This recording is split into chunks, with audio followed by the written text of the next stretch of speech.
नमस्कार मित्रांनो, स्वागत आहे तुमचं टेक आणि लेखमध्ये, जिथे आपण टेक्नॉलॉजी आणि फायनान्सच्या जगात काय सुरू आहे ते आपल्या मायबोली मराठीत समजून घेतो.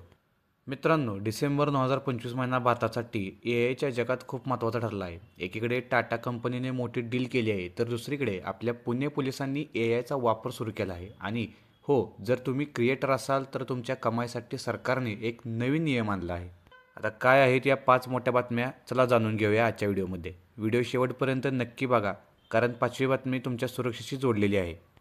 पहिली मोठी बातमी आहे आपल्या पुण्यातून. पुणे पोलीस भरती प्रक्रियेत आता AIची एंट्री झाली आहे. भरती दरम्यान अनेकदा डमी उमेदवार परीक्षा द्यायला येतात. हे रोखण्यासाठी पुणे पोलिसांनी फेस रिकग्नायझेशन AI कॅमेरे वापरण्याचा निर्णय घेतला आहे.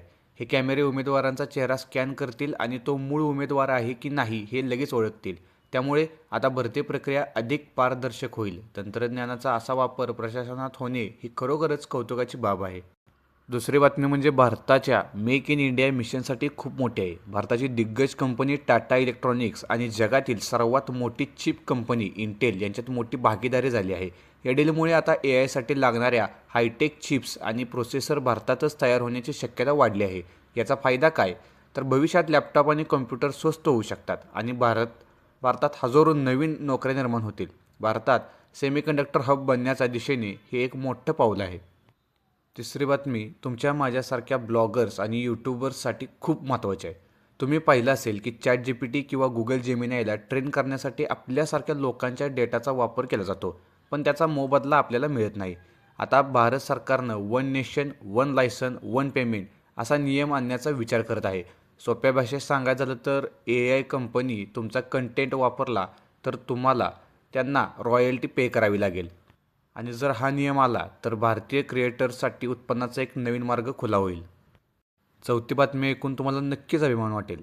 जागतिक स्तरावर AI शर्यतीत भारताने UK आणि दक्षिण कोरियाला मागे टाकत तिसरा क्रमांक पटकावला आहे.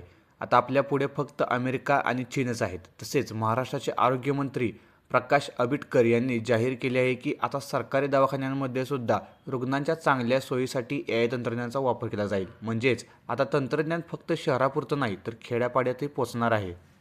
पाचवी आणि शेवटची बातमी, जी एक वॉर्निंगसुद्धा आहे.